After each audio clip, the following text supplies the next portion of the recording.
여기서 짬밥 먹으면 예쁜 피부 다 망가진다. 오빠가 나가서 맛있는 거 사줄까? 계급장도 없는 여성을 우습게 본 중령이 노골적으로 성희롱을 시도했습니다. 하지만 24시간 뒤 그 여성 앞에서 수갑이 채워지는 건 바로 그 자신이었습니다. 과연 무슨 일이 있었던 걸까요? 영상 보시기 전에 구독과 좋아요 한번 눌러주시면 세상 사연에 큰 힘이 됩니다. 무료로 할 수 있는 소중한 응원, 더 좋은 이야기로 보답하겠습니다. 이제 시작하겠습니다. 경기도 파주시 문산읍에 위치한 육군 제1보병사단 전진부대 통합식당은 점심시간마다 수백 명의 장병들로 북적였습니다. 오후 1시가 조금 넘은 시각, 식당 안은 식판 부딪히는 소리와 병사들의 대화 소리로 가득했습니다. 천장의 환풍기는 쉴 새 없이 돌아갔지만 오래된 기름 냄새를 완전히 제거하지는 못했습니다. 이곳은 최전방 부대답게 실용성만을 추구한 공간이었습니다. 벽은 페인트가 벗겨진 곳이 여러 군데였고 바닥은 오랜 세월 동안 무수한 군화가 지나간 흔적으로 반질반질했습니다. 배식대 앞에는 긴 줄이 형성되어 있었습니다. 대부분이 전투복 차림의 병사들이었고 그 사이사이에 부사관과 장교들이 섞여 있었습니다. 계급에 관계없이 모두가 같은 줄에서 차례를 기다렸습니다. 적어도 표면적으로는 그랬습니다. 하지만 이 부대에서 5년 이상 복무한 사람이라면 누구나 알고 있었습니다. 이곳에 식재료가 제대로 공급되지 않는다는 것을, 그리고 그 이유가 무엇인지를 말입니다. 줄 중간쯤에 한 여성이 서 있었습니다. 그녀는 화장기 없는 맨 얼굴에 머리를 단정하게 뒤로 묶고 있었습니다. 입고 있는 것은 평범한 회색 활동복이었습니다. 어깨에도 가슴에도 어떠한 계급장이나 명찰이 부착되어 있지 않았습니다. 병사들은 그녀를 새로 부임한 군무원이나 민간 직원쯤으로 여겼습니다. 이따금 민간 전문가들이 부대를 방문하는 일이 있었기 때문입니다. 그녀의 눈빛은 차분했고 움직임에는 불필요한 동작이 전혀 없었습니다. 배식이 진행되었습니다. 취사병들은 능숙한 손놀림으로 국과 반찬을 담아주었습니다. 하지만 양은 예전보다 눈에 띄게 줄어들어 있었습니다. 김치는 제대로 익지 않았고 국에 떠있는 건더기는 손에 꼽을 정도였습니다. 병사 한 명이 작은 목소리로 중얼거렸습니다. 요즘 반찬이 왜 이렇게 부실하냐? 옆에 서 있던 동료가 재빨리 그의 팔을 쳤습니다. 쉿, 조용히 해. 들리면 곤란해. 여성은 식판을 받아들고 빈자리를 찾아 이동했습니다. 그녀가 선택한 자리는 식당 한쪽 구석, 창문 옆 테이블이었습니다. 다른 장병들과 적당한 거리를 두고 앉았습니다.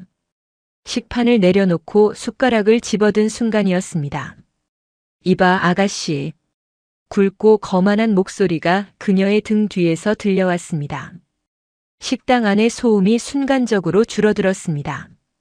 여성은 숟가락을 든 채로 멈추었습니다. 고개를 돌리지 않았습니다. 목소리의 주인공은 계속해서 말을 이어갔습니다. 여기서 일하는 새로 온 군무원인가? 얼굴은 반반한데 말이야. 남자는 그녀의 테이블로 다가왔습니다. 전투복 어깨에는 무궁화 두 송이가 수놓아져 있었습니다. 중령이었습니다. 그는 박철수 제11보병여단 소속으로 보급 담당 부서에서 근무하는 인물이었습니다. 부대 내에서 그의 평판은 좋지 않았습니다. 보급품 관리가 허술하다는 소문이 꾸준히 돌았고 특히 식재료와 관련된 불만이 많았습니다. 하지만 그는 자신의 계급을 방패 삼아 어떠한 추궁도 피해왔습니다. 박철수 중령은 여성의 맞은편 의자를 발로 끌어당겨 앉았습니다. 주변의 병사들은 고개를 숙이고 자신의 식사에만 집중하는 척했습니다. 이런 상황을 목격하는 것이 처음은 아니었습니다. 박 중령은 자주 이렇게 민간인이나 하급자들에게 불필요한 관심을 보였고 그것을 거부하는 사람은 나중에 곤란을 겪었습니다. 여기서 짬밥 먹으면 피부 다 망가져. 오빠가 나중에 맛있는 거 사줄 테니까 번호 좀 줄래? 박중령의 말투에는 거부할 수 없다는 전제가 깔려 있었습니다. 그것은 권유가 아니라 명령에 가까웠습니다. 그는 손을 뻗어 여성의 어깨에 올렸습니다. 주변 장병들은 더욱 고개를 숙였습니다. 몇몇은 자리에서 일어나 식당을 빠져나갔습니다. 개입할 수 없다는 것을 알고 있었습니다. 무궁화 두 개의 권력은 이 부대에서 절대적이었습니다. 여성은 여전히 움직이지 않았습니다. 그녀의 손에 쥐어진 숟가락만이 미세하게 떨렸습니다. 분노 때문은 아니었습니다. 억제하고 있는 무언가 때문이었습니다. 15년 전부터 그녀는 이런 순간을 수없이 겪어왔습니다. 여성이라는 이유만으로, 계급장이 보이지 않는다는 이유만으로 사람들은 함부로 대했습니다. 하지만 그녀는 참았습니다. 언제나 적절한 시기를 기다렸습니다. 박중령은 그녀의 침묵을 동의로 받아들였습니다. 그는 더욱 대담해졌습니다. 말이 없네. 수줍은 타입인가? 괜찮아, 천천히 친해지면 되지. 그의 손이 여성의 어깨에서 등으로 내려갔습니다. 그 순간 여성이 천천히 고개를 들었습니다. 그녀는 박중령을 정면으로 응시했습니다. 그녀의 눈빛은 차가웠습니다. 영하의 온도였습니다.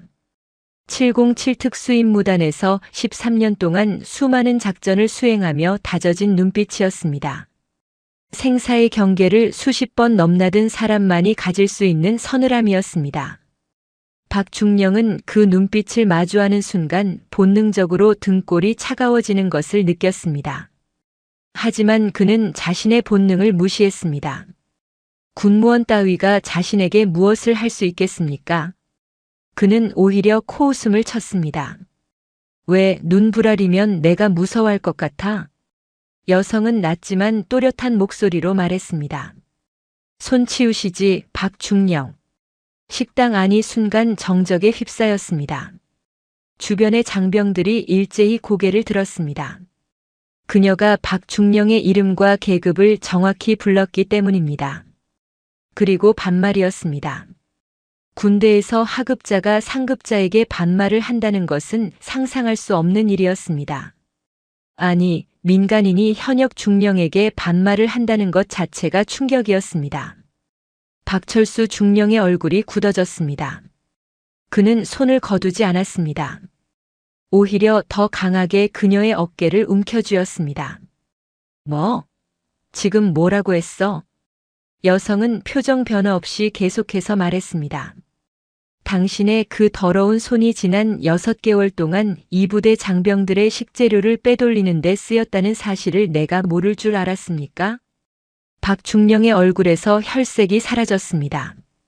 그는 재빨리 주변을 둘러보았습니다. 다행히 가까운 거리에 다른 장교는 없었습니다. 병사들 뿐이었습니다. 그는 다시 여성을 노려보았습니다. 이 미친 여자가 무슨 헛소리를. 매달 식재료 예산의 30%가 장부에서 사라집니다. 당신은 그 돈으로 수도권에 오피스텔 2채를 구입했고 작년에는 외제차를 샀습니다. 군납업체 대표와의 골프 모임도 빠지지 않았습니다. 여성의 목소리는 감정의 기복이 없었습니다. 마치 보고서를 낭독하듯 정확하고 차분했습니다. 박중령은 당황했습니다. 그녀가 말한 내용은 모두 사실이었습니다. 어떻게 알았는지는 몰랐지만 그것은 중요하지 않았습니다. 중요한 것은 이 여자를 당장 입 다물게 만드는 것이었습니다. 박철수 중령은 자리에서 벌떡 일어났습니다. 그리고 여성의 머리카락을 거칠게 움켜쥐었습니다. 주변의 병사들이 경악하며 자리에서 일어났지만 아무도 다가오지 못했습니다. 상급자가 폭력을 행사하는 상황에서 하급자가 개입한다는 것은 군 생활의 종말을 의미했습니다. 이 미친 여자가 어디서 감히 중령한테 반말이야? 너 오늘 제 발로 지옥에 들어온 줄 알아? 박중령의 목소리는 분노로 떨렸습니다. 그는 여성의 머리카락을 더욱 세게 잡아당겼습니다. 하지만 여성은 비명을 지르지 않았습니다. 신음조차 내지 않았습니다. 그녀는 여전히 박중령을 응시하고 있었습니다. 그 눈빛에는 고통도 두려움도 없었습니다. 오직 차가운 확신만 있었습니다. 당신은 오늘 끝입니다. 박철수 중령. 여성의 목소리는 낮았지만 식당 전체에 울려 퍼졌습니다. 그 순간 식당 입구 쪽에서 인기척이 들렸습니다. 여러 명의 발소리였습니다. 규칙적이고 정확한 걸음걸이였습니다. 군인의 행진이었습니다. 박중령은 본능적으로 여성의 머리카락에서 손을 놓았습니다. 그는 입구 쪽을 바라보았습니다. 헌병대였습니다. 5명의 헌병이 완전 군장 차림으로 식당 안으로 들어왔습니다. 그들의 선두에는 헌병대장인 김정훈 대령이 서 있었습니다. 대령은 식당을 둘러보더니 박철수 중령을 발견했습니다. 제11여단 박철수 중령, 현 위치에서 대기하십시오. 박중령은 어리둥절한 표정으로 헌병대장을 바라보았습니다. 김대령, 이게 무슨... 방금 사단장님으로부터 직접 명령이 하달되었습니다. 박철수 중령, 당신은 현재 급양 비리 및 성추행 혐의로 조사 대상입니다. 박중령의 얼굴이 새하얗게 변했습니다. 그는 뒤를 돌아 여성을 보았습니다. 여성은 자리에서 천천히 일어났습니다. 그녀는 흐트러진 머리를 정돈하며 박중령을 향해 차가운 미소를 지었습니다. 내일 오전 10시 사단장 취임식에서 다시 뵙겠습니다. 박중령. 그 말을 끝으로 여성은 식당을 빠져나갔습니다. 박철수 중령은 그제야 깨달았습니다. 그녀가 단순한 군무원이 아니라는 것을, 그리고 자신이 돌이킬 수 없는 실수를 저질렀다는 것을 말입니다. 하지만 이미 늦었습니다. 헌병들이 그를 에워쌌고 차가운 수갑이 그의 손목을 감쌌습니다. 식당 안의 장병들은 숨죽인 채 그 광경을 지켜보았습니다. 무궁화 2개의 권력이 무너지는 순간이었습니다. 그리고 모두가 직감했습니다. 이 부대에 거대한 변화의 바람이 불어오고 있다는 것을 말입니다. 다음 날 오후 2시 제1보병사단 사단병장에는 수천 명의 장병이 도열해 있었습니다. 6월의 태양은 가차없이 내리쪼았고 전투복을 입은 장병들의 이마에는 땀방울이 맺혀 있었습니다. 하지만 아무도 움직이지 않았습니다. 신임 사단장 취임식은 부대에서 가장 중요한 행사 중 하나였습니다. 새로운 지휘관의 등장은 곧 부대 전체의 운명이 바뀔 수 있다는 것을 의미했습니다. 사단병장 중앙에는 단상이 설치되어 있었습니다. 단상 위에는 육군 본부에서 내려온 주요 인사들이 자리하고 있었습니다. 육군 작전사령관, 군단장, 그리고 인사참모부장까지 별들이 질비하게 늘어서 있었습니다. 이들의 존재만으로도 오늘 취임하는 사단장이 범상치 않은 인물임을 짐작할 수 있었습니다. 도열한 장병들 사이에서 웅성거림이 일었습니다. 신임 사단장에 대한 정보는 철저히 통제되어 있었습니다. 일주일 전 인사명령이 하달되었을 때도 이름과 계급만 공개되었을 뿐 그 외의 정보는 일체 공개되지 않았습니다. 다만 한 가지, 그가 707 특수임무단 출신이라는 소문만이 부대 내에 퍼져 있었습니다. 707 특수임무단, 대한민국 육군 최정예 특수부대, 그곳 출신이 사단장으로 온다는 것은 심상치 않은 일이었습니다. 제11보병여단 지휘관석에는 박철수 중령이 앉아 있었습니다.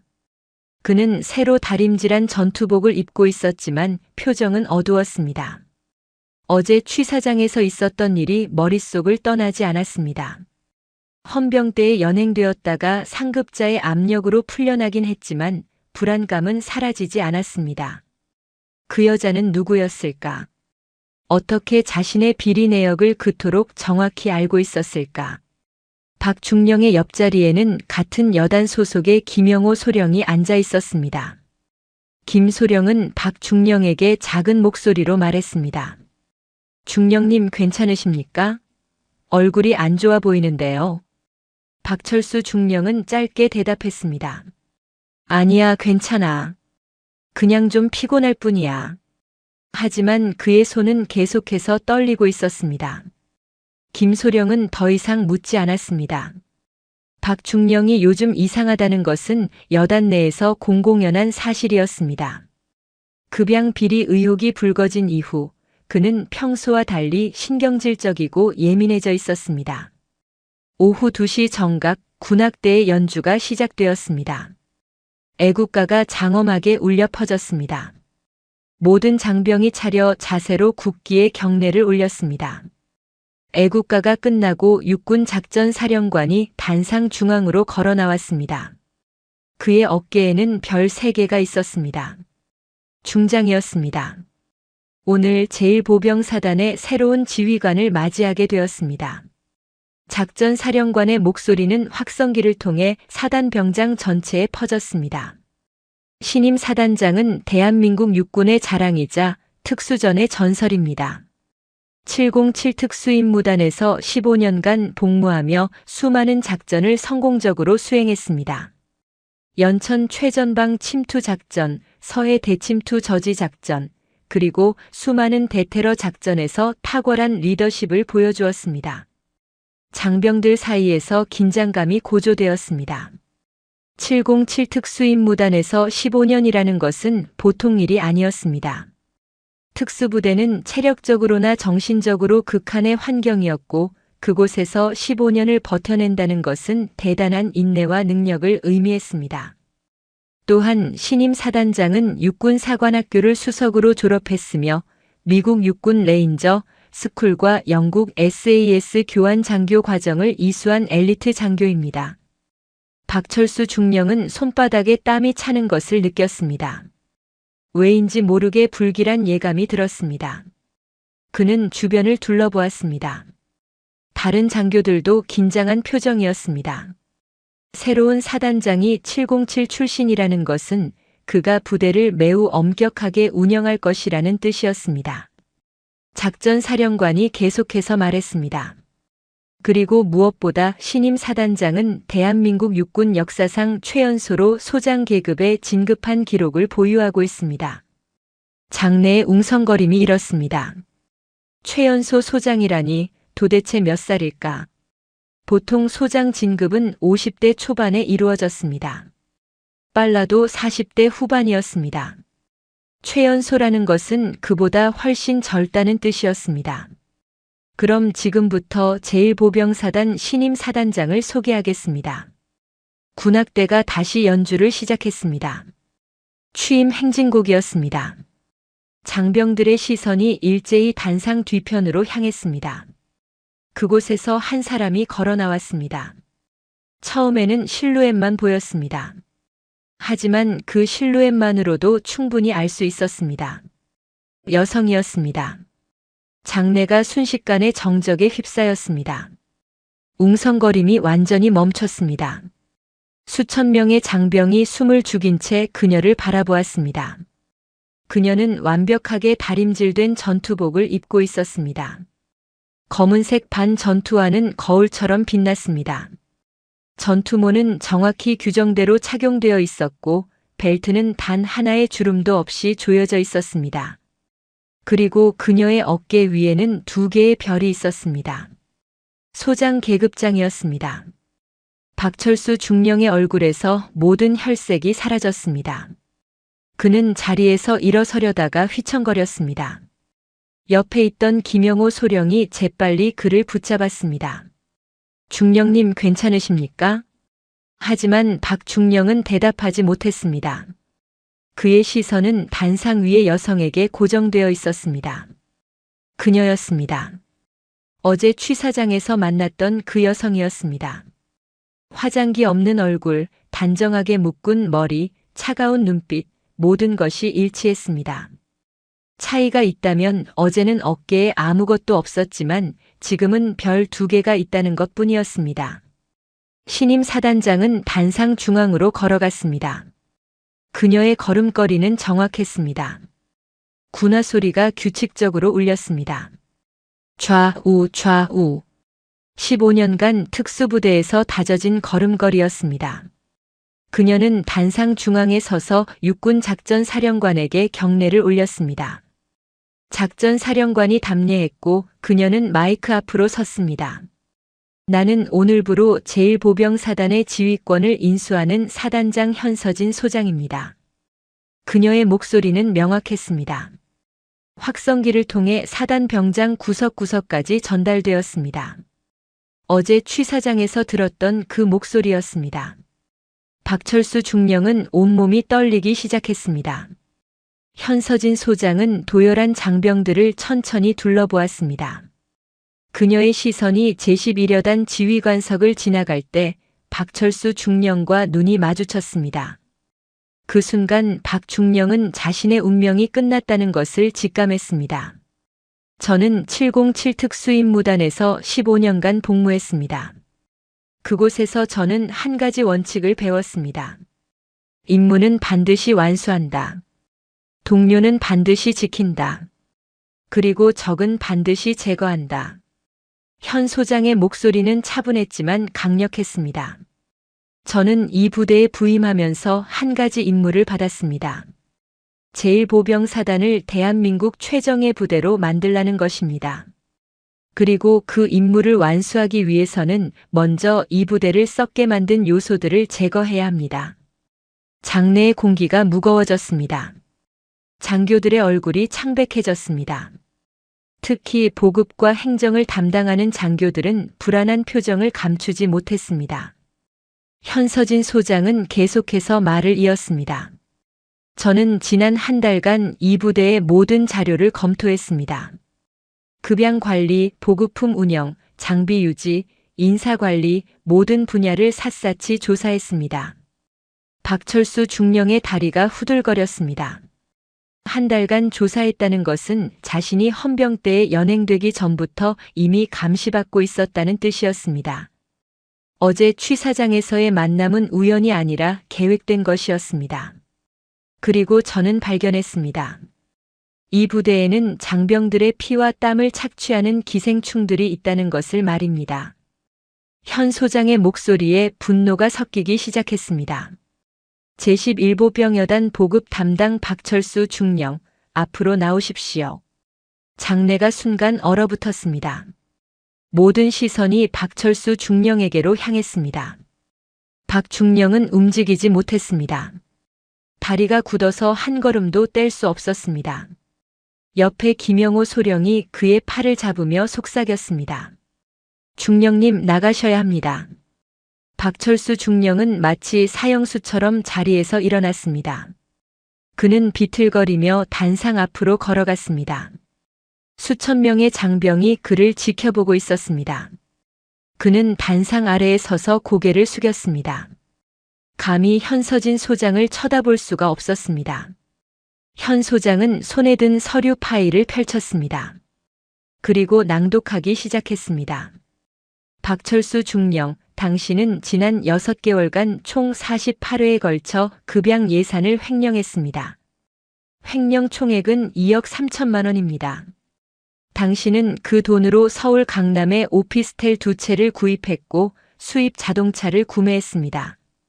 장병들 사이에서 탄식이 터져 나왔습니다. 2억 3천만 원, 그것은 천문학적인 액수였습니다. 그 돈이면 수천 명의 장병이 6개월 동안 제대로 된 식사를 할 수 있는 금액이었습니다. 그뿐만이 아닙니다. 당신은 어제 오후 1시 10분 통합식당에서 민간인으로 오인한 상급자에게 성희롱을 저질렀습니다. 당신은 상대방의 어깨를 만졌고 연락처를 요구했으며 거부당하자 폭행을 시도했습니다. 박철수 중령은 고개를 들지 못했습니다. 그는 땅바닥만 바라보며 서 있었습니다. 현서진 소장은 서류를 덮고 그를 내려다보았습니다. 박철수 중령, 당신은 대한민국 육군의 명예를 실추시켰습니다. 당신은 장병들의 신뢰를 배신했습니다. 그리고 당신은 상급자에게 폭력을 행사하려 했습니다. 현 소장은 단상 아래로 내려왔습니다. 그녀는 박철수 중령 앞에 섰습니다. 소장과 중령, 별 2개와 무궁화 2개가 마주했습니다. 하지만 그 간격은 메울 수 없는 거리였습니다. 당신은 오늘부로 모든 보직에서 해임되며 군사법원에 기소될 것입니다. 헌병대 즉시 체포하십시오. 현서진 소장의 명령이 떨어지자 사단병장 옆에 대기하고 있던 헌병대가 움직였습니다. 어제 취사장에 나타났던 김정훈 대령이 선두에 서서 박철수 중령에게 다가갔습니다. 차가운 수갑이 박중령의 손목을 감쌌습니다. 박철수 중령, 당신을 군형법 위반, 횡령, 그리고 상관 폭행 미수 혐의로 체포합니다. 박철수 중령은 끌려가면서도 한마디 변명도 하지 못했습니다. 그는 헌병 차량에 실려 사단병장을 떠났습니다. 수천 명의 장병이 그 광경을 침묵 속에서 지켜보았습니다. 무궁화 두 개의 권력이 완전히 무너지는 순간이었습니다. 현서진 소장은 다시 단상 위로 올라갔습니다. 그녀는 마이크 앞에 서서 말했습니다. 이것이 첫 번째입니다. 앞으로 이 부대에서 부정부패를 저지르는 자는 계급에 관계없이 모두 같은 운명을 맞을 것입니다. 나는 여러분에게 약속합니다. 제1보병사단은 이제 정의가 살아있는 부대가 될 것입니다. 장병들 사이에서 작은 박수 소리가 들리기 시작했습니다. 처음에는 몇몇 병사들이었지만 곧 수백 명, 수천 명으로 퍼져나갔습니다. 박수 소리는 천둥처럼 사단병장을 가득 채웠습니다. 그것은 공포가 아니라 희망의 박수였습니다. 드디어 이 부대의 진정한 지휘관이 왔다는 안도의 박수였습니다. 현서진 소장은 경례로 화답했습니다. 그녀의 얼굴에는 미소가 없었습니다. 하지만 그녀의 눈빛에는 확고한 결의가 담겨 있었습니다. 전쟁은 이제 시작이었습니다. 취임식 다음 날 오전 7시 현서진 소장은 사단장 집무실에서 첫 업무를 시작했습니다. 넓은 집무실 한가운데에는 육중한 책상이 놓여 있었고 벽면에는 역대 사단장들의 사진이 걸려 있었습니다. 모두 남성이었습니다. 현서진은 그 사진들을 하나하나 둘러보았습니다. 그녀가 이 부대 최초의 여성 사단장이었습니다. 하지만 그것은 자랑이 아니라 책임이었습니다. 더 많은 시선이 그녀를 주시할 것이고 더 작은 실수도 용납되지 않을 것이었습니다. 책상 위에는 지난 6개월간의 부대 운영 보고서가 쌓여 있었습니다. 현 소장은 밤새 그 자료들을 검토했습니다. 급양비 집행 내역, 보급품 수불부, 인사 발령 기록, 징계 처분 내역, 모든 것을 살펴보았습니다. 그리고 하나의 패턴을 발견했습니다. 모든 비리의 끝에는 한 사람의 이름이 있었습니다. 최상호 준장, 제1보병사단 부사단장이었습니다. 최상호 준장은 별 한 개를 단 고위 장교였습니다. 그는 20년 넘게 육군에서 복무하며 착실하게 계급을 쌓아 올렸습니다. 표면적으로는 모범적인 군인이었습니다. 하지만 이면에는 치밀하게 구축된 비리 네트워크가 있었습니다. 박철수 중령은 그저 말단에 불과했습니다. 진짜 거물은 최상호 준장이었습니다. 현 소장은 서류를 덮고 창밖을 바라보았습니다. 사단 청사 너머로 연병장이 보였습니다. 아침 구보를 하는 병사들의 모습이 멀리 보였습니다. 규칙적인 발소리가 희미하게 들려왔습니다. 그들은 모두 누군가의 아들이고 누군가의 동생이었습니다. 그들의 부모는 자식이 제대로 된 식사를 하고 안전하게 복무하기를 바라며 군대에 보냈을 것입니다. 하지만 그 신뢰를 배신하는 자들이 있었습니다. 오전 9시 집무실 문이 노크 없이 열렸습니다. 현서진 소장은 고개를 돌렸습니다. 문 앞에는 최상호 준장이 서 있었습니다. 그는 완벽하게 다림질된 전투복을 입고 있었고 어깨에 별 한 개가 아침 햇살에 반짝였습니다. 그의 얼굴에는 미소가 있었지만 눈빛은 차갑고 계산적이었습니다. 사단장님, 아침 일찍부터 고생이 많으십니다. 최 준장의 목소리는 공손했지만 그 속에는 오만함이 숨어 있었습니다. 현 소장은 자리에서 일어나지 않았습니다. 그녀는 최 준장을 바라보며 간단하게 말했습니다. 부사단장님, 노크는 기본 예의입니다. 최 준장의 미소가 굳었습니다. 그는 잠시 멈칫했지만 곧 집무실 안으로 들어와 문을 닫았습니다. 그리고 현 소장의 책상 앞 의자에 허락도 받지 않고 앉았습니다. 그의 행동은 명백한 무례였습니다. 하지만 그는 개의치 않는 듯 했습니다. 사단장님, 어제 취임식은 정말 인상적이었습니다. 박철수 중령을 그 자리에서 바로 체포하다니 707 출신답게 결단력이 대단하십니다. 최 준장은 조소를 섞어 말했습니다. 현 소장은 표정 변화 없이 그를 바라보았습니다. 최 준장은 계속해서 말을 이었습니다. 하지만 사단장님, 군대 생태계를 너무 모르시는 것 같습니다.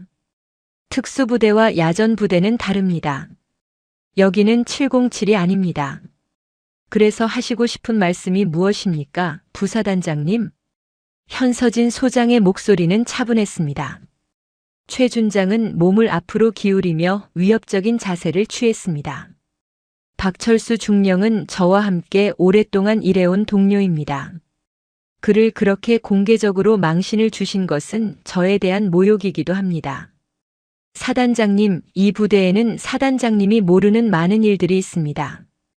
그리고 그 일들은 건드리지 않는 것이 서로에게 좋습니다. 현 소장은 미소를 지었습니다. 하지만 그것은 따뜻한 미소가 아니었습니다. 얼음처럼 차가운 미소였습니다. 협박하시는 겁니까, 준장님? 최상호 준장은 뒤로 기대며 팔짱을 꼈습니다. 협박이라니요. 저는 그저 선배로서 조언을 드리는 겁니다. 사단장님께서 이 부대에서 오래 근무하시려면 적을 만들지 않는 것이 좋습니다. 적이라니 흥미롭군요. 현서진 소장은 책상 서랍에서 파일 하나를 꺼냈습니다. 그리고 최 준장 앞으로 밀어냈습니다. 최 준장은 파일을 펼쳤습니다. 그의 얼굴이 순간 굳어졌습니다. 파일 안에는 그의 은행 계좌 내역, 부동산 등기 부등본, 그리고 군납업체 대표와의 골프 모임 사진이 들어 있었습니다. 이게 뭡니까? 최 준장의 목소리가 떨렸습니다. 현 소장은 침착하게 대답했습니다. 부사단장님의 지난 3년간 활동 기록입니다. 군납업체로부터 받은 금액만 총 5억 원이 넘습니다. 그 돈으로 수도권의 아파트 3채와 오피스텔 2채를 구입하셨더군요. 준장 월급으로는 불가능한 일입니다. 최상호 준장은 파일을 집어던졌습니다. 서류들이 바닥에 흩어졌습니다. 사단장님, 증거도 없는 억측으로 저를 모욕하시는 겁니까? 증거는 충분합니다. 그리고 이 자료는 이미 국방부 감찰실에 사본이 전달되었습니다. 최 준장의 얼굴이 창백해졌습니다. 하지만 그는 곧 자세를 바로 하고 비웃었습니다. 사단장님, 정말 순진하시군요. 저를 건드리면 사단장님도 무사하지 못할 겁니다. 무슨 뜻입니까? 최상호 준장은 의자에서 일어나 창가로 걸어갔습니다. 그는 창밖을 바라보며 천천히 말했습니다. 사단장님, 15년 전을 기억하십니까? 2010년 11월 경기도 연천 최전방 침투 작전 말입니다. 현서진 소장의 얼굴이 굳었습니다. 그것은 그녀의 인생에서 가장 어두운 기억이었습니다. 최 준장은 그녀의 반응을 보며 만족스러운 표정을 지었습니다. 그때 사단장님께서는 707 특수임무단 대위였죠. 8명의 팀원을 이끌고 북한 침투조 제거 작전에 투입되셨습니다. 하지만 작전은 실패했고 팀원 중 6명이 전사했습니다. 살아남은 것은 사단장님과 한태준 소령단 2명뿐이었죠. 현 소장의 손이 떨렸습니다. 그 기억은 여전히 생생했습니다. 눈 내리는 겨울밤, 잘못된 정보로 인한 매복, 동료들의 비명, 피 묻은 눈밭, 모든 것이 악몽처럼 되살아났습니다. 최 준장은 계속해서 말했습니다. 그 작전 실패의 책임은 정보 오류 때문이라고 결론이 났습니다. 하지만 진실은 다릅니다. 사단장님께서 팀원들을 버리고 혼자 도망쳤기 때문입니다. 그렇지 않습니까? 그것은 거짓말입니다. 현서진 소장의 목소리가 처음으로 떨렸습니다. 최 준장은 그녀의 약점을 찾았다는 것을 알았습니다. 그는 더욱 대담해졌습니다. 거짓말이라고요? 저는 증거를 가지고 있습니다. 당시 작전 보고서 원본, 그리고 생존자 진술서 모두 제가 보관하고 있습니다.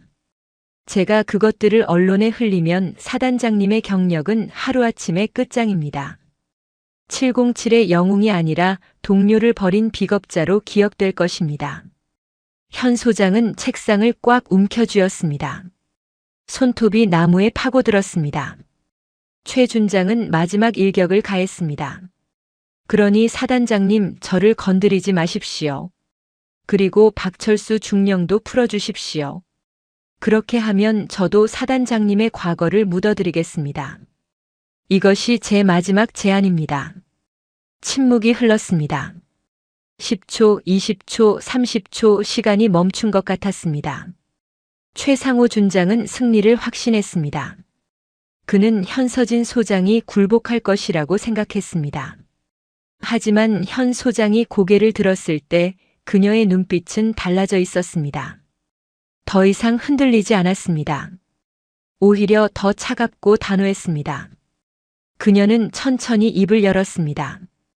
최 준장님, 질문 하나 드리겠습니다. 2010년 11월 당시 당신은 어디에 있었습니까? 최 준장의 미소가 사라졌습니다. 그게 무슨 상관입니까?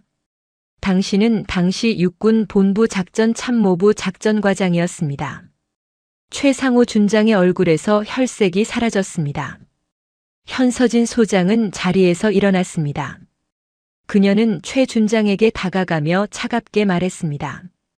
그 작전의 정보를 제공한 사람이 당신입니다. 당신은 우리에게 북한 침투조가 4명이라고 했습니다. 하지만 실제로는 12명이었습니다. 당신은 적의 위치도 잘못 알려줬습니다. 우리는 매복에 걸렸고 6명의 동료가 죽었습니다. 그것은 정보 오류였습니다.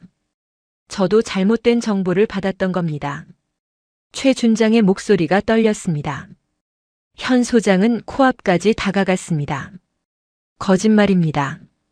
당신은 일부러 잘못된 정보를 제공했습니다. 왜냐하면 당신은 그 작전이 실패하기를 원했으니까요. 당시 707 특수임 무단장이었던 강민수 대령, 당신의 경쟁자였죠. 당신은 그의 부대에 먹칠을 해서 그의 진급을 막으려 했습니다. 최상호 준장은 뒷걸음질 쳤습니다. 증거가 있습니까? 이미 15년이나 지난 일인데. 현서진 소장은 차갑게 웃었습니다. 증거는 충분합니다. 당시 작전 계획서 원본, 정보 출처 기록, 그리고 당신이 정보를 조작한 정황이 담긴 내부 문건까지 모두 확보했습니다. 한태준 소령이 지난 15년간 찾아낸 것들입니다. 최 준장은 벽에 등을 기댔습니다. 그의 다리가 후들거렸습니다. 그게 사실이라고 해도 이미 오래된 일입니다. 공소시효도 지났고, 공소시효는 지났을지 모릅니다. 하지만 군인으로서의 명예는 회복할 수 없습니다. 현서진 소장은 책상으로 돌아가 또 다른 파일을 꺼냈습니다. 이 자료는 오늘 오후 3시에 국방부, 육군본부, 그리고 주요 언론사에 동시에 전달될 예정입니다. 당신이 15년 전에 저지른 일 그리고 지금까지 이어온 비리, 모든 것이 세상에 공개될 것입니다. 최상호 준장은 무릎이 꺾였습니다. 그는 바닥에 주저앉으며 애원했습니다. 사단장님, 제발. 저에게도 가족이 있습니다. 제발 한 번만 봐주십시오. 현 소장은 그를 내려다보았습니다. 그녀의 눈빛에는 연민도 분노도 없었습니다. 오직 차가운 정의만이 있었습니다. 준장님, 15년 전 그날 밤 죽어간 제 동료들에게도 가족이 있었습니다. 그들의 부모는 아직도 아들의 죽음을 애도하고 있습니다. 그리고 당신이 착복한 돈 때문에 제대로 된 식사를 하지 못한 수천 명의 장병들, 그들에게도 걱정하는 가족이 있습니다. 현서진 소장은 집무실 문을 열었습니다. 나가십시오, 최 준장. 그리고 오후 3시 이후를 준비하십시오. 당신의 시간은 끝났습니다. 최상호 준장은 비틀거리며 일어났습니다. 그는 마지막으로 현 소장을 돌아보았지만 그녀는 이미 다른 서류를 검토하고 있었습니다. 그는 집무실을 나갔고 문이 닫히는 소리가 무겁게 울렸습니다. 현서진 소장은 창밖을 바라보았습니다. 연병장의 태극기가 바람에 펄럭이고 있었습니다. 그녀는 15년 전 그날 밤 죽어간 동료들의 얼굴을 떠올렸습니다. 이제 그들의 명예를 되찾을 수 있을 것 같았습니다. 그녀는 조용히 경례를 올렸습니다. 살아남은 자의 의무였습니다. 오전 10시 현서진 소장은 부관실로 연결된 내선 전화를 들었습니다. 신호음이 3번 울린 후 낮은 목소리가 들려왔습니다. 사단장님, 한태준 소령입니다. 지금 즉시 집무실로 오게. 알겠습니다. 5분 후 집무실 문이 열리고 한태준 소령이 들어왔습니다. 키는 175cm 정도였고 체격은 단단했습니다. 얼굴에는 표정이 거의 없었습니다. 15년간 707 특수임무단에서 함께 복무한 전우였습니다. 2010년 연천작전에서 함께 살아남은 단 2사람 중 한 명이었습니다. 한태준 소령은 현 소장 앞에 서서 경례를 올렸습니다. 현 소장이 담례하고 말했습니다. 앉게, 태준. 한 소령은 책상 앞 의자에 앉았습니다. 그의 자세는 흐트러짐이 없었습니다. 등은 곧게 펴져 있었고 손은 무릎 위에 정확히 놓여 있었습니다. 현 소장은 그를 바라보며 입을 열었습니다. 자네에게 특별 임무를 부여하겠네. 명령하십시오. 최상호 준장, 자네도 알고 있지? 한태준 소령의 눈빛이 날카로워졌습니다. 알고 있습니다. 15년 전 그날 우리에게 거짓 정보를 준 자입니다. 맞네. 나는 그 자를 제거해야 하네. 하지만 감정이 아니라 증거로 제거해야 해. 자네가 그 증거를 찾아주게. 한소령은 고개를 끄덕였습니다. 어떤 증거가 필요합니까? 현서진 소장은 종이 한 장을 꺼내 그에게 건넸습니다. 거기에는 몇 가지 항목이 적혀 있었습니다. 첫째, 최 준장과 군납업체 사이의 금전 거래 증거. 둘째, 최 준장명의 부동산 취득 내역과 자금 출처. 셋째, 2010년 연천 작전 당시 정보 조작 증거. 이 3가지를 확보하게. 시간은 얼마나 주십니까? 오늘 하루. 한태준 소령은 잠시 침묵했습니다. 보통 이런 조사는 최소 일주일은 걸렸습니다. 하지만 그는 거절하지 않았습니다. 그는 자리에서 일어나며 말했습니다. 최선을 다하겠습니다. 태준. 현 소장이 그를 불렀습니다. 한소령이 돌아보았습니다. 조심하게. 최 준장은 20년 넘게 이 조직에 있었네. 그의 인맥은 깊고 넓어. 자네가 조사한다는 것을 눈치채면 방해 공작이 들어올 거야. 걱정 마십시오. 저는 707식으로 하겠습니다. 한태준 소령이 집무실을 나갔습니다. 현 소장은 창밖을 바라보며 작은 한숨을 쉬었습니다. 그녀는 한소령을 믿었습니다. 15년 전 그날 밤 적진 한가운데서 함께 탈출했던 전우였습니다. 서로의 등을 맡길 수 있는 유일한 사람이었습니다. 한태준 소령은 사단 청사를 나와 주차장으로 향했습니다. 그는 자신의 차에 올라타 노트북을 꺼냈습니다. 707에서 13년간 정보 수집 임무를 수행하며 익힌 기술들이 있었습니다. 합법적인 것도 있었고 경계선에 있는 것도 있었습니다. 하지만 그는 목적을 위해서는 수단을 가리지 않았습니다. 첫 번째 목표는 최상호 준장의 금융거래 내역이었습니다. 한소령은 육군 본부 재정관리 시스템에 접속했습니다. 그는 특수한 권한을 가지고 있었습니다. 707 출신 장교들에게는 국가 안보를 위해 필요한 경우 정보 시스템에 접근할 수 있는 권한이 주어졌습니다. 물론 남용하면 처벌을 받았지만 지금은 정당한 목적이었습니다. 시스템에 최상호 준장의 군번을 입력했습니다. 화면에 그의 기본 정보가 떴습니다. 이름, 계급, 소속, 복무 기간 모든 것이 나타났습니다. 한소령은 금융 연계 메뉴로 들어갔습니다. 군인들의 급여는 국가에서 관리했고 따라서 기본적인 금융 정보는 시스템에 등록되어 있었습니다. 최 준장의 주 거래 은행 계좌가 보였습니다. 한소령은 그 계좌 번호를 메모했습니다. 그리고 또 다른 프로그램을 실행했습니다. 이것은 공식적인 군 시스템이 아니었습니다. 707에서 대테러 작전을 위해 개발한 비공식 추적 도구였습니다. 은행 시스템에 직접 접속하는 것은 불법이었지만 이 도구는 공개된 금융 정보만을 수집했습니다. 법적 경계선을 아슬아슬하게 넘나들었습니다. 30분 후 한소령은 최 준장의 지난 5년간 금융거래 패턴을 확보했습니다. 매달 급여 외에 추가 입금이 있었습니다. 금액은 500만 원에서 2천만 원 사이였습니다. 입금자 명의는 여러 회사였지만 모두 방위산업체나 군납업체였습니다. 한소령은 그 회사들의 리스트를 작성했습니다. 총 12개 업체였습니다. 두 번째 목표는 부동산 내역이었습니다. 한소령은 차에서 내려 가까운 카페로 갔습니다. 그곳에서 노트북을 다시 열고 부동산 등기 시스템에 접속했습니다. 최상호 준장의 주민등록번호를 입력하자 그가 소유한 부동산 목록이 나타났습니다.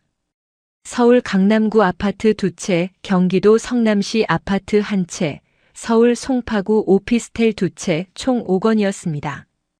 시가총액은 약 35억 원이었습니다. 한소령은 각 부동산의 취득 시기와 금액을 확인했습니다. 모두 최근 5년 안에 구입한 것들이었습니다. 그리고 대출 없이 현금으로 구입했습니다. 준장 계급의 월급은 세전 700만 원 정도였습니다. 5년간 모든 급여를 저축해도 4억 원 정도밖에 안 되었습니다. 35억 원의 부동산을 소유한다는 것은 불가능했습니다.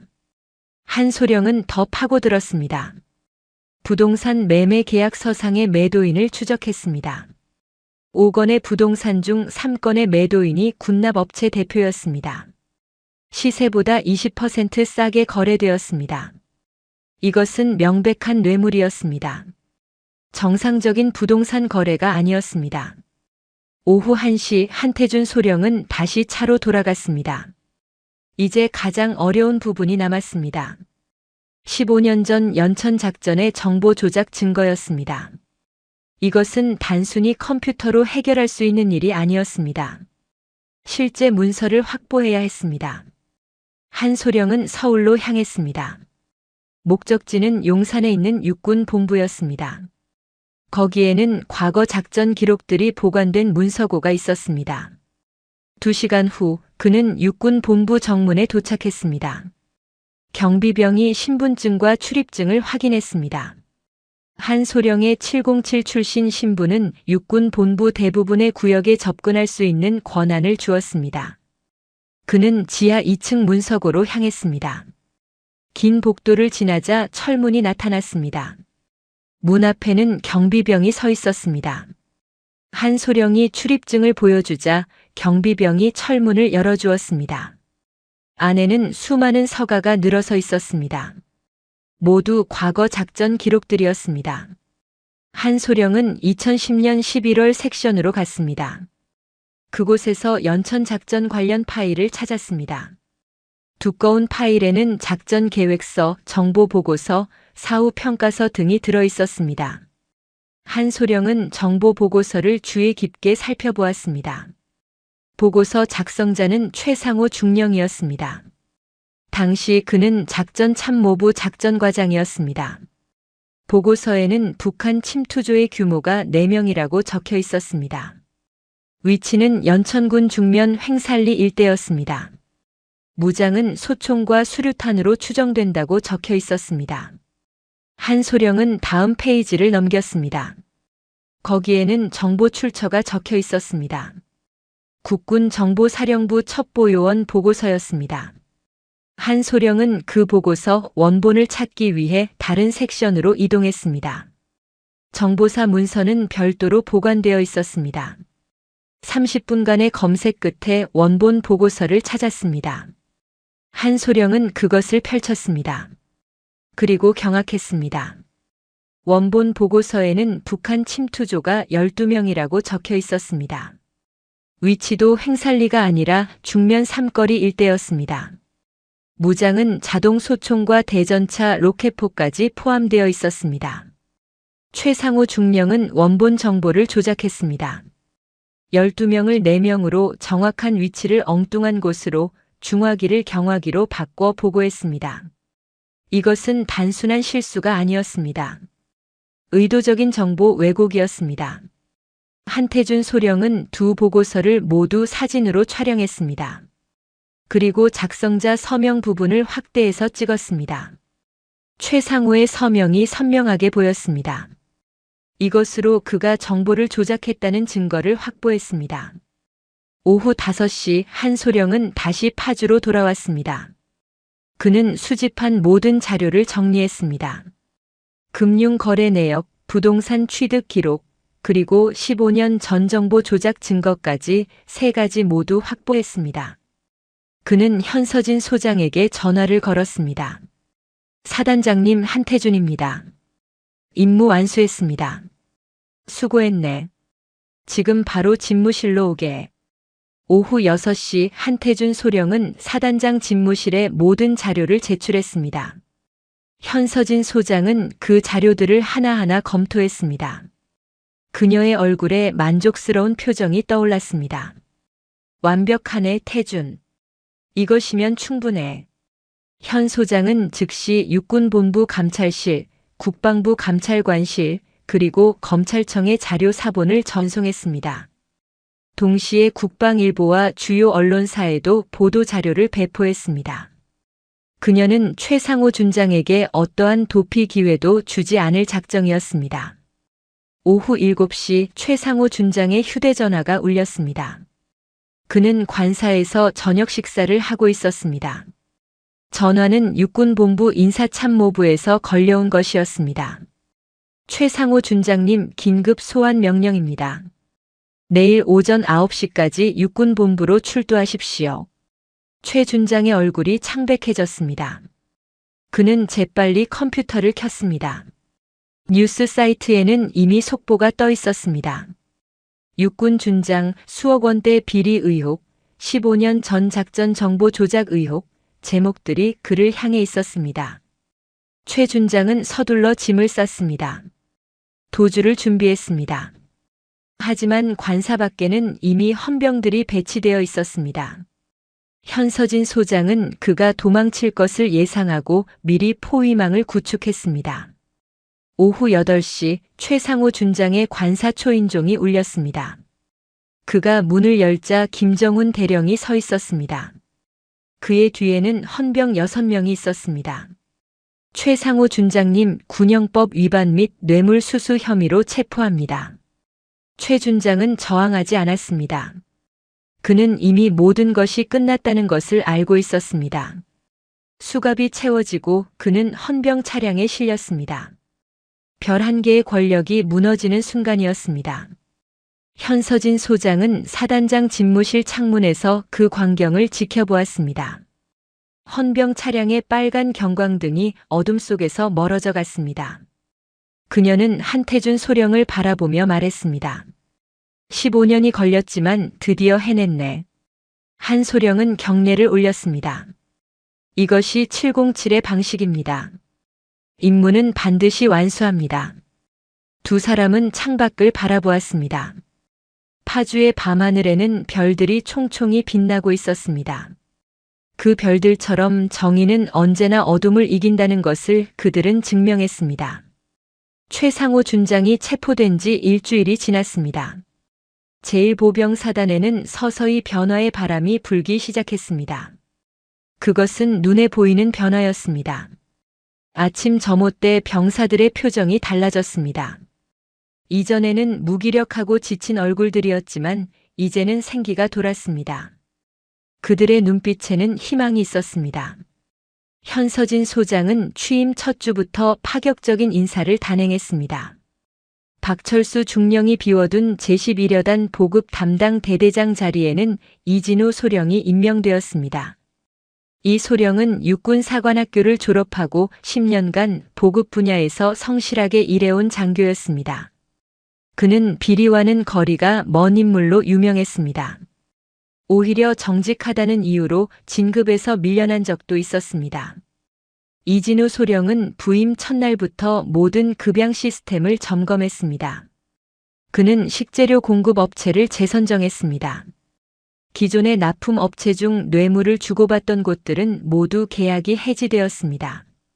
대신 품질과 가격이 합리적인 업체들로 교체되었습니다. 변화는 즉각 나타났습니다. 부임 3일 후 통합식당의 점심 메뉴가 달라졌습니다. 국에는 건더기가 가득했고 반찬은 종류와 양이 2배로 늘었습니다. 밥은 윤기가 흘렀고 김치는 제대로 익은 것이었습니다. 배식을 받던 한 병사가 놀라서 취사병에게 물었습니다. 상병님, 오늘 무슨 특별한 날입니까? 취사병은 웃으며 대답했습니다. 특별한 날이 아니야. 이제부터 매일 이렇게 나올 거야. 병사들은 믿을 수 없다는 표정으로 식판을 들고 자리에 앉았습니다. 그들은 오랜만에 배불리 먹었습니다. 식사 후 병사들 사이에서 웅성거림이 일었습니다. 진짜 달라졌네. 사단장님 덕분이야. 여자 장군이라고 우습게 봤는데 진짜 대단한 분이셔. 변화는 급양만이 아니었습니다. 보급품 지급도 정상화되었습니다. 이전에는 턱없이 부족하던 전투복, 전투화, 침낭 등이 충분히 공급되었습니다. 오래되고 낡은 장비들이 새 것으로 교체되었습니다. 병사들의 생활 여건이 눈에 띄게 개선되었습니다. 현서진 소장은 딱딱한 집무실에만 머물지 않았습니다. 그녀는 매일 아침 6시면 연병장에 나왔습니다. 전투복 차림에 운동화를 신고 병사들과 함께 구보를 했습니다. 처음에 병사들은 당황했습니다. 사단장이 직접 구보에 참여한다는 것은 전례가 없는 일이었습니다. 첫날 현 소장이 연병장에 나타났을 때 모든 병사가 차려 자세를 취했습니다. 그녀는 손을 저으며 말했습니다. 편하게 하십시오. 나도 여러분과 같은 군인입니다. 오늘부터 매일 아침 함께 뛰겠습니다. 병사들은 어리둥절했지만 곧 구보가 시작되었습니다. 현 소장은 선두에 섰습니다. 그녀의 페이스는 빠르지 않았습니다. 병사들이 따라올 수 있는 속도였습니다. 하지만 그녀의 자세는 흐트러지지 않았습니다.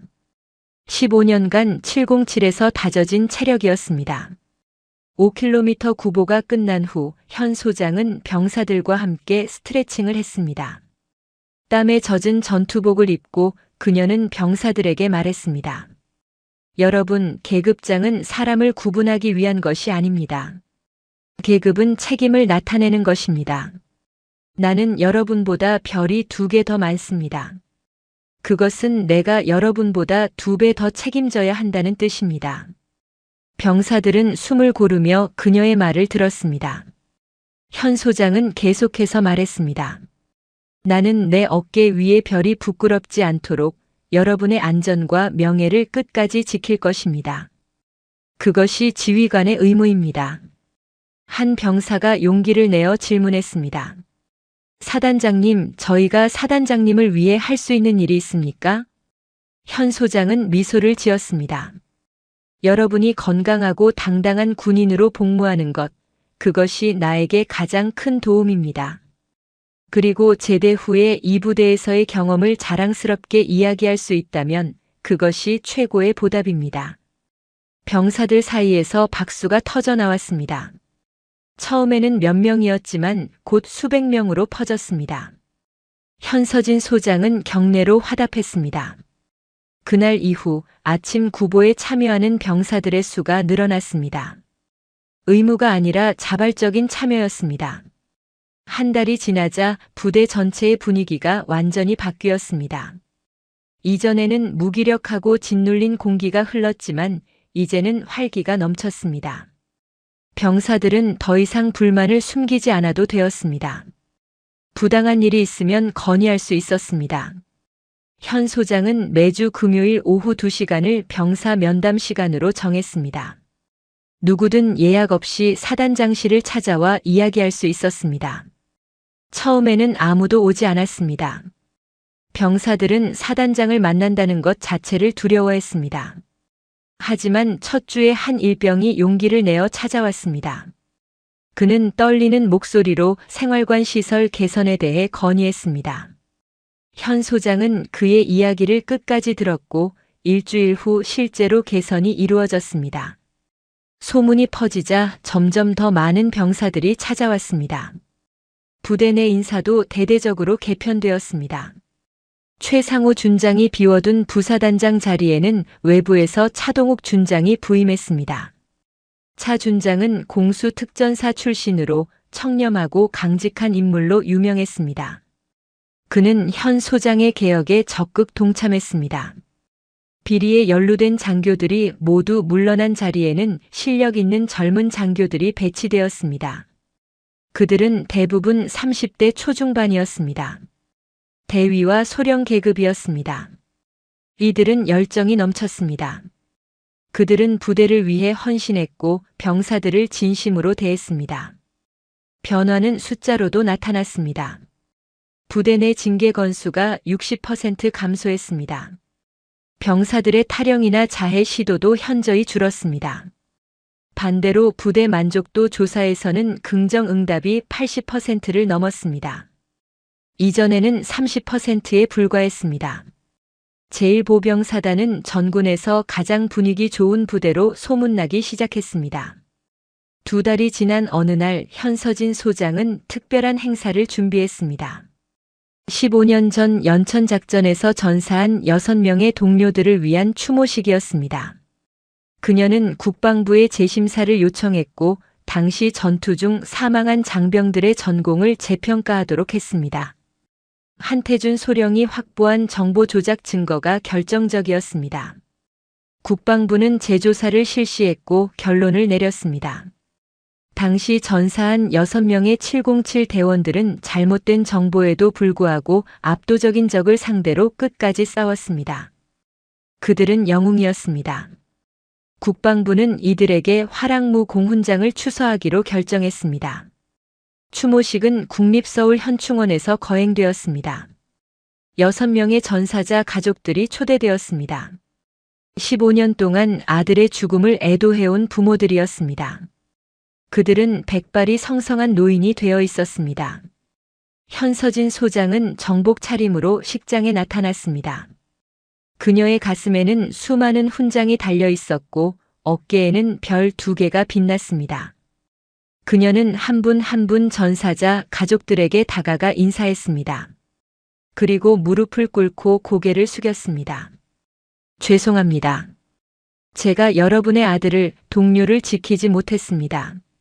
한 어머니가 그녀의 손을 잡았습니다. 그 어머니는 눈물을 흘리며 말했습니다. 아닙니다, 장군님. 저희 아들은 나라를 위해 싸우다 떠났습니다. 그것을 부끄러워할 이유는 없습니다. 오히려 장군님께서 진실을 밝혀주셔서 감사합니다. 추모식이 진행되었습니다. 육군 참모총장이 직접 참석해 훈장을 수여했습니다. 6개의 화랑무 공훈장이 전사자들의 영정 앞에 놓였습니다. 군악대가 애국가를 연주했고 모든 참석자가 묵념했습니다. 현서진 소장은 추도사를 낭독했습니다. 15년 전 여러분은 조작된 정보로 인해 불리한 상황에 처했습니다. 하지만 여러분은 도망치지 않았습니다.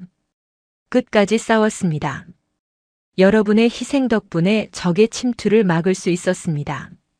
여러분은 진정한 군인이었고 영웅이었습니다. 그녀의 목소리는 떨렸지만 끝까지 추도사를 읽었습니다. 나는 살아남은 자로서 여러분을 기억할 의무가 있습니다. 그리고 여러분의 명예를 지킬 책임이 있습니다. 오늘 그 책임을 다했다고 생각합니다. 부디 편히 쉬십시오. 묵념이 끝나고 조총이 울렸습니다. 21발의 예포가 하늘을 향해 발사되었습니다. 전사자들을 위한 최고의 예우였습니다. 가족들은 울었고 참석한 군인들도 눈시울을 붉혔습니다. 추모식이 끝난 후 현서진 소장은 파주로 돌아왔습니다. 그녀는 사단 청사 옥상으로 올라갔습니다. 거기서 최전방이 보였습니다. 멀리 북쪽의 산들이 희미하게 보였습니다. 15년 전 동료들이 쓰러진 곳도 저 어딘가였습니다. 한태준 소령이 그녀 옆에 섰습니다. 두 사람은 말없이 북쪽을 바라보았습니다. 한참 후 현 소장이 입을 열었습니다. 태준, 우리가 해냈네. 네, 사단장님. 15년이 걸렸지만 해냈습니다. 이제 동료들에게 부끄럽지 않을 것 같아. 처음부터 부끄러울 것 없었습니다. 우리는 최선을 다했습니다. 현서진 소장은 미소를 지었습니다. 그것은 오랜만에 짓는 진짜 미소였습니다. 이제 앞을 봐야겠지. 제1보병사단을 진짜 최정예 부대로 만들어야 해. 명령만 내리십시오. 두 사람은 다시 침묵에 잠겼습니다. 바람이 불어왔고 태극기가 펄럭였습니다. 그 깃발 아래 새로운 시대가 시작되고 있었습니다. 3개월 후 제1보병사단은 전군 부대평가에서 최우수 부대로 선정되었습니다. 급양 관리, 병영 문화, 장비 관리 모든 분야에서 최고 점수를 받았습니다. 육군본부는 현서진 소장의 개혁 사례를 전군에 전파하기로 결정했습니다. 다른 사단의 지휘관들이 제1보병사단을 방문해 벤치마킹했습니다. 현 소장의 명성은 군을 넘어 사회로 퍼져나갔습니다. 언론에서는 그녀를 개혁의 상징으로 보도했습니다. 하지만 그녀는 화려한 조명을 피했습니다. 그녀가 원하는 것은 명성이 아니라 실질적인 변화였습니다. 어느 날 저녁 현서진 소장은 연병장을 산책하고 있었습니다. 훈련을 마친 병사들이 생활관으로 돌아가고 있었습니다. 그들의 얼굴에는 웃음이 있었습니다. 서로 농담을 주고받으며 걸어가는 모습이 평화로웠습니다. 한 병사가 현 소장을 발견하고 경례를 올렸습니다. 다른 병사들도 따라서 경례했습니다. 현 소장이 답례하자 한 병사가 다가와 말했습니다. 사단장님 감사합니다. 무엇이 고맙지? 모든 것이요. 밥도 맛있고 생활도 나아졌고 무엇보다 이 부대가 자랑스럽습니다. 현서진 소장은 그 병사의 어깨를 가볍게 두드렸습니다. 고마워. 하지만 이것은 내가 한 것이 아니야. 여러분 모두가 함께 만든 변화야. 병사들은 활짝 웃으며 경례를 올리고 떠났습니다. 현 소장은 그들의 뒷모습을 바라보며 생각했습니다. 썩은 가지를 쳐내지 않으면 나무 전체가 죽는다는 진리를 그녀는 자신의 행동으로 증명했습니다. 고독한 별이었던 그녀는 이제 대한민국 육군 전체의 희망이 되어 찬란하게 빛나고 있었습니다. 그리고 그 빛은 점점 더 밝아질 것이었습니다. 정의가 살아있는 한 희망은 계속될 것이었습니다. 오늘 이야기 어떠셨나요? 현서진 소장은 별 2개의 권력이 아니라 별 2개의 책임을 선택했습니다. 때로는 썩은 가지를 쳐내는 용기가 나무 전체를 살립니다. 부정의는 언젠가 반드시 그 대가를 치르고 정의는 더디더라도 결국 승리합니다.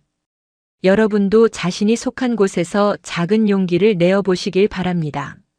한 사람의 정직한 선택이 세상을 바꿉니다. 오늘도 좋은 하루 되시길 바랍니다. 영상이 재미있으셨다면 구독과 좋아요, 댓글까지 부탁드리고 오늘도 건강하고 행복한 하루 되시길 바랍니다.